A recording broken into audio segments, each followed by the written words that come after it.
Azure cloud महाद्वीप पृथ्वी से लाखों किलोमीटर दूर बसी एक अलग ही दुनिया थी। वहां 4 सबसे घातक क्षेत्रों में से एक काली पहाड़ी थी, जिसे मौत की पहाड़ी के नाम से भी जाना जाता था। यहां कल्पनाएं भी कदम रखने से डरती थी। कहते हैं कि इस पहाड़ी पर जो भी गया वो कभी जीवित लौटकर नहीं आया। पिछले 3 वर्षों के दौरान उस पहाड़ी पर जाने वालों की संख्या बहुत अधिक हो गई थी, जिनमें 3 संप्रभु रैंक के अत्यंत शक्तिशाली लोग भी शामिल थे। उसी समय धुएं, लाशों और रक्त की उस घाटी पर एक काले वस्त्रधारी योद्धा सीने पर अनगिनत घावों की गवाही लिए काली पहाड़ी की एक चट्टान से टिके खड़ा था।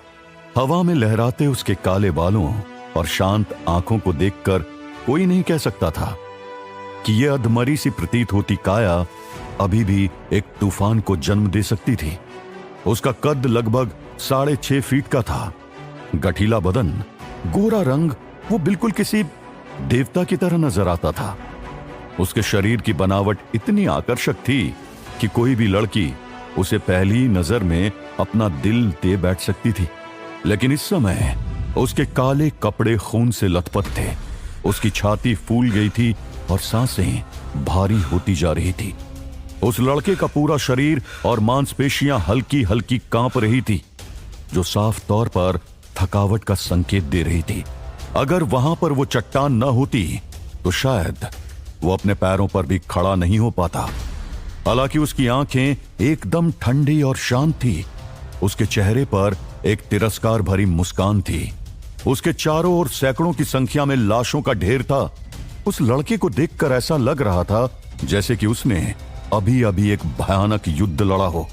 जिस लड़के ने कभी जीवन बचाने की कला सीखी थी, आज वही योद्धा बनकर जीवन छीनने के लिए खड़ा था।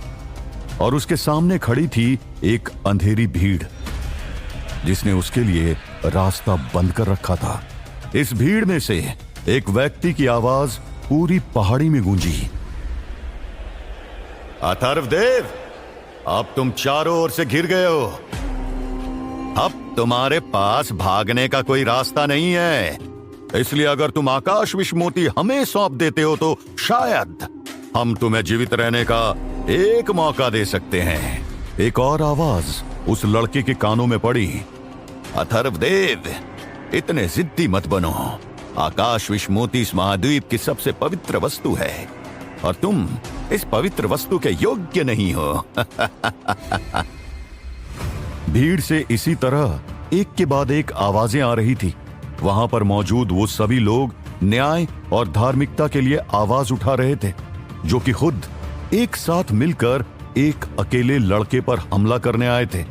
अगर कोई भी व्यक्ति वहां से गुजरता तो इस अंधेरी भीड़ को देखकर ही भयभीत हो जाता, क्योंकि इस भीड़ में एज्योर क्लाउड महाद्वीप के सबसे शक्तिशाली गुटों के सभी लीडर उपस्थित थे। उस भीड़ में एक लाल नकाब पहने वज्र आश्रम का योद्धा था, जिसके एक वार से पर्वत फट जाते थे। सर्पध्वजा संप्रदाय का लीडर, जिसकी आंखें जहर से अधिक विषैली थी। और सबसे आगे वो था स्वर्ण कवच में लिपटा न्याय संघ का मुखिया, जिसकी तलवार ने कभी पराजय नहीं देखी थी। और उनके पीछे लाखों की संख्या में उनकी सेना खड़ी थी। इनमें से किसी एक को भी उठाया जाए तो वो एक ऐसा व्यक्ति होगा जो अकेला ही किसी भी क्षेत्र को तहस नहस करके रख सकता था। लेकिन वे सभी सिर्फ एक 27 साल के उस लड़के के पीछे आए थे, विशेष रूप से उसे मारकर उसके हाथ में मौजूद आकाश विश्वमोती को हासिल करने के लिए, जो कि एज्योर क्लाउड महाद्वीप की सबसे पवित्र वस्तु थी। वे सभी पिछले 3 दिनों से उस लड़के, जिसका नाम था अथर्वदेव, उसका शिकार कर रहे थे और अब अपनी मेहनत का फल पाने के लिए किसी भी हद तक जाने को तैयार थे। वे धीरे धीरे अथर्वदेव की ओर बढ़ने लगे। तभी अथर्व की खतरनाक हंसी उस पूरी पहाड़ी में गूंजने लगी, जिसने अपना दाहिना हाथ ऊपर उठाया और गंभीर आवाज में बोला,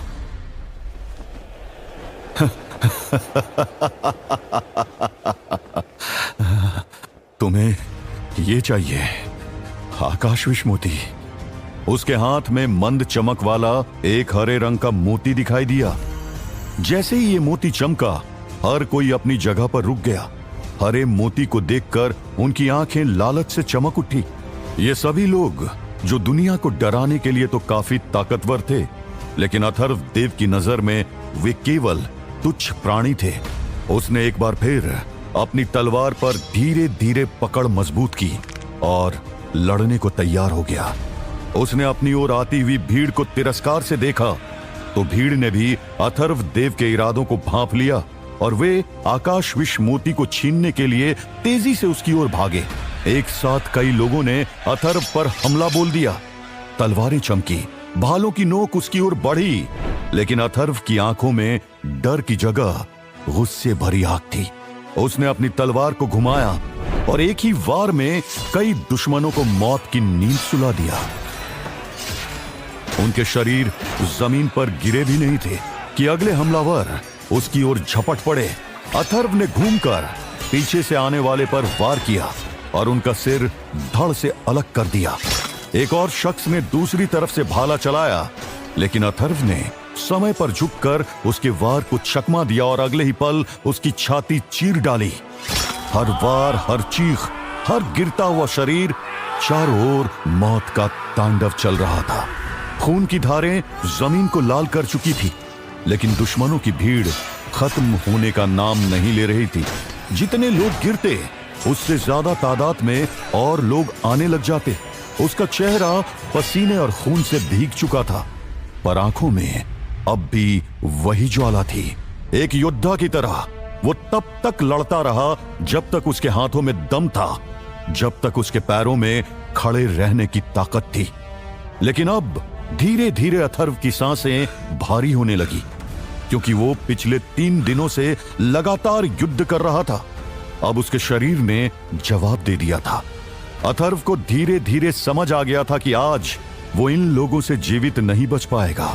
और जैसे ही ये विचार उसके मन में आया तो उसने खुद से कहा, ठीक है, अगर आज मेरा मरना लिखा ही है तो यही सही, लेकिन मैं मरने से पहले इनको इतना नुकसान पहुंचाऊंगा जितना कि इन लोगों ने कभी सोचा भी नहीं होगा।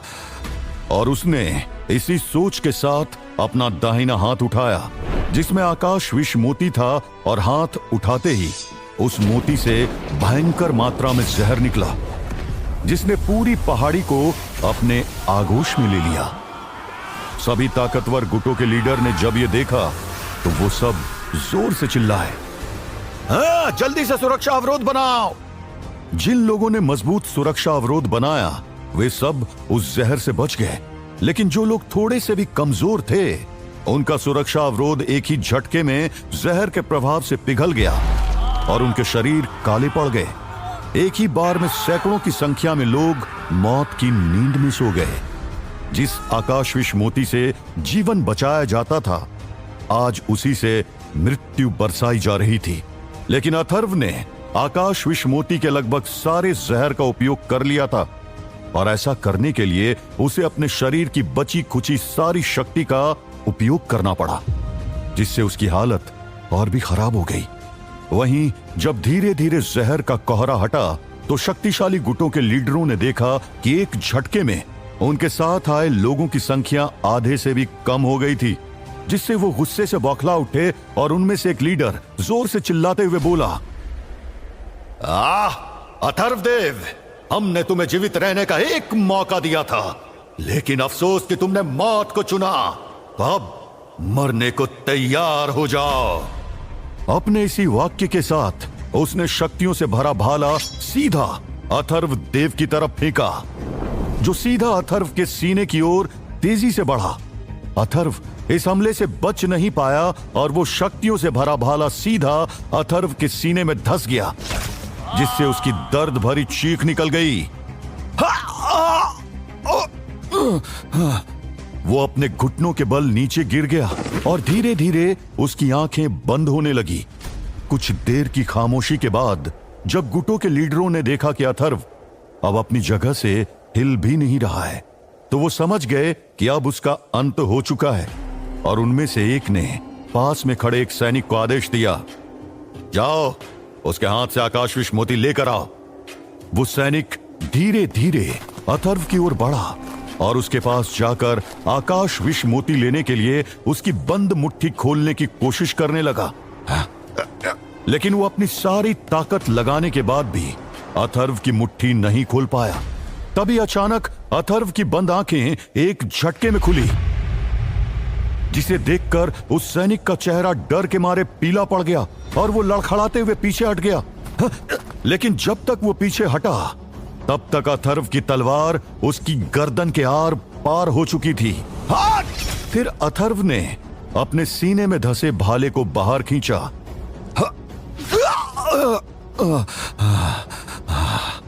भाला बाहर निकालते ही उसके सीने से खून की एक तेज धार निकली, जिससे उसके काले कपड़े खून से लाल हो गए। उसने उन लोगों को नफरत भरी निगाहों से देखा और कहा, मेरे गुरु ने अपना जीवन दुनिया को बचाने की कोशिश में बिताया। उन्होंने ना तो कभी कोई लाभ चाहा और ना कोई प्रसिद्धि, फिर भी अनगिनत लोगों को बचाया। लेकिन इस आकाश विष मोती के कारण तुम तथाकथित न्याय संप्रदाय के लोगों ने 7 साल पहले मेरे गुरु को मार डाला। मुझे नफरत है, अपने आप से नफरत है, क्योंकि मैंने इन 7 वर्षों में तुम सभी बकवास न्याय संप्रदायों को जड़ से नहीं मिटाया। उसके हर शब्द में गहरी नफरत थी। हालांकि 7 साल हो गए थे, फिर भी अपने गुरु की मृत्यु के बारे में सोचते ही उसकी आंखों से खूनी आंसू बहने लगे। अथर्व को नहीं पता था कि उसके माता पिता कौन थे। जब वो पहली बार उसके गुरु को मिला था तब वो कुछ ही दिनों का मासूम शिशु था। वो गहरे बसंत का समय था, जब प्रकृति जीवन से भर रही थी। उन्होंने उसे अथर्व देव का नाम दिया और उसे अपने साथ ले आए। लेकिन उन्होंने उम्मीद नहीं की थी कि यही बच्चा आगे चलकर बड़े बड़े कारनामे करेगा।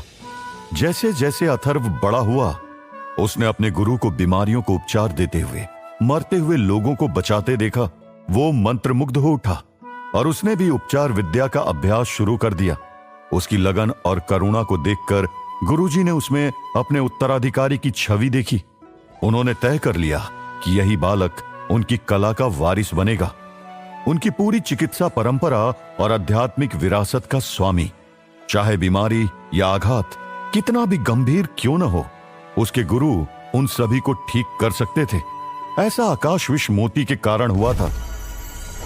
आकाश विष, इन 2 शब्दों का मतलब था कि ये मोती अत्यधिक जहरीला था। लेकिन उस मोती में दवा और जहर दोनों ही एक सिक्के के 2 पहलू के समान थे। उसके गुरु ने कभी इसके जहर का प्रयोग नहीं किया। उन्होंने लाखों लोगों की जान बचाने के लिए केवल पवित्र औषधियों को निकाले, पिघलाने और अंत में उत्पादन करने के लिए उस मोती का उपयोग किया। उन्होंने अथर्व को अपने सभी चिकित्सा कौशल अच्छी तरह से सिखाए।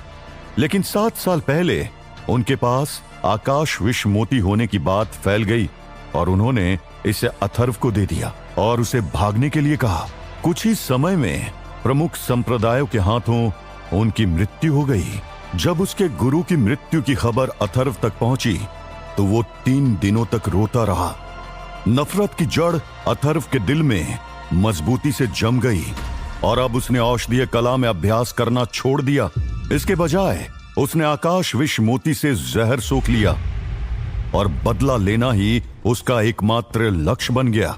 7 साल के बाद अथर्व ने जहर पर महारत हासिल कर ली और बदले की भावना प्रकट की। 10 दिनों से भी कम समय में जहर हजारों मील तक फैल गया, जिससे अनगिनत लोगों की मौत हो गई। साथ ही पूरे एज्योर क्लाउड महाद्वीप पर दहशत फैल गई।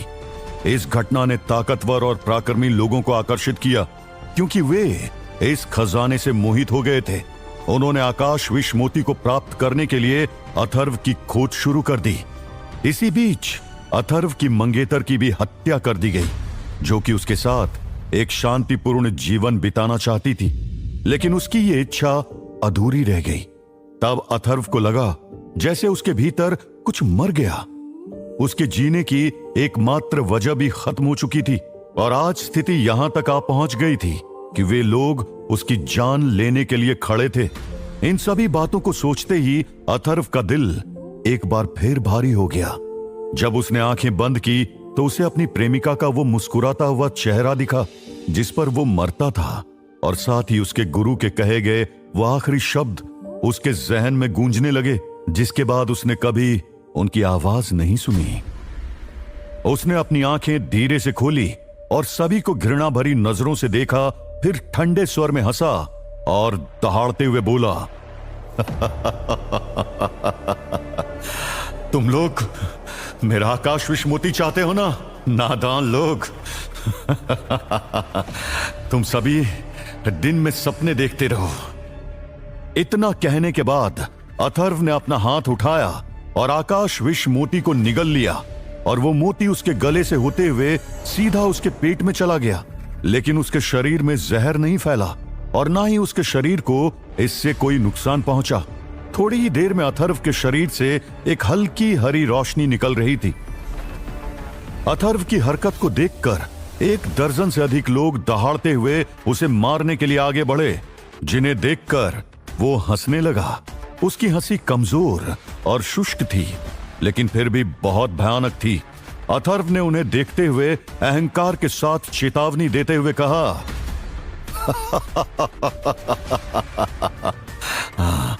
भले ही मुझ में तुम लोगों को मारने की क्षमता नहीं है, लेकिन यह मत सोचो कि तुम मुझे मार सकते हो। तुम सब कूड़े के ढेर हो, सड़े हुए बेकार लोग हो और इस आकाश विश्वमोती जैसे खजाने के तो बिल्कुल भी योग्य नहीं हो। और यहां तक कि मुझे मारने की बात है, उसे तो तुम सपने में भी नहीं देख सकते। तुम्हारे जैसे कीड़े मेरी छाया के आसपास भी नहीं भटक सकते। एक खतरनाक हंसी के बाद अथर्व पीछे मुड़ा और अपनी बची खुची ताकत का इस्तेमाल करते हुए मौत की पहाड़ी से नीचे कूद गया। एक तेज आवाज वहां पर गूंज उठी, अरे रोको उसे! अथर्व के इरादों को समझने के बाद कई हाथ उसकी ओर तेजी से बढ़े, लेकिन वे उसे छू भी नहीं पाए। वे केवल उसके शरीर को घाटी में गिरते हुए देख सकते थे। अथर्व का शरीर घाटी के नीचे गिरता जा रहा था और उसने मनी मन खुद से कहा, मौत की ये पहाड़ी, यही मेरी सबसे सही कब्र बनेगी। अब इस दुनिया से मेरा कोई नाता नहीं रहा। मैं उस शिष्य की तरह नहीं मर रहा जिसे डर था, बल्कि उस योद्धा की तरह जा रहा हूं जिसे अपना हर रिश्ता खो देने का अफसोस है। दुर्भाग्य से मैं अपने गुरु की मौत का बदला नहीं ले सका, अपनी मंगेतर को बचा नहीं सका, लेकिन मैं ये मोती किसी और के हाथ लगने नहीं दे सकता। अगर ये मेरा अंत है तो ये वो अंत है जो मेरी अधूरी कहानी को अमर बना देगा। मैं गिरूंगा और ये जमीन भी मेरी तपती हुई नफरत को थाम न सकेगी। अथर्व ने अपनी आकाश विश तलवार को, जो उसके गुरु ने दी थी, उसे पूरी ताकत से पहाड़ी दीवार की ओर फेंक दिया। उसके बाद अथर्व ने अपनी चांदी के पेंडेंट को धीरे से अपनी छाती पर रखा। जब उसके गुरु ने उसे पाया था तो उसके पास यही एकमात्र चीज थी। अथर्व ने धीरे से अपनी आंखें बंद की और अपने शरीर को अंतहीन अंधेरी खाई में डुबो दिया। क्या यही अंत है अथर्व की जिंदगी का? क्या हमारी कहानी शुरू होने से पहले ही समाप्त हो जाएगी, या फिर यह शुरुआत है किसी नए अध्याय की? आखिर क्या रहस्य है इस आकाश विश्व मोती का?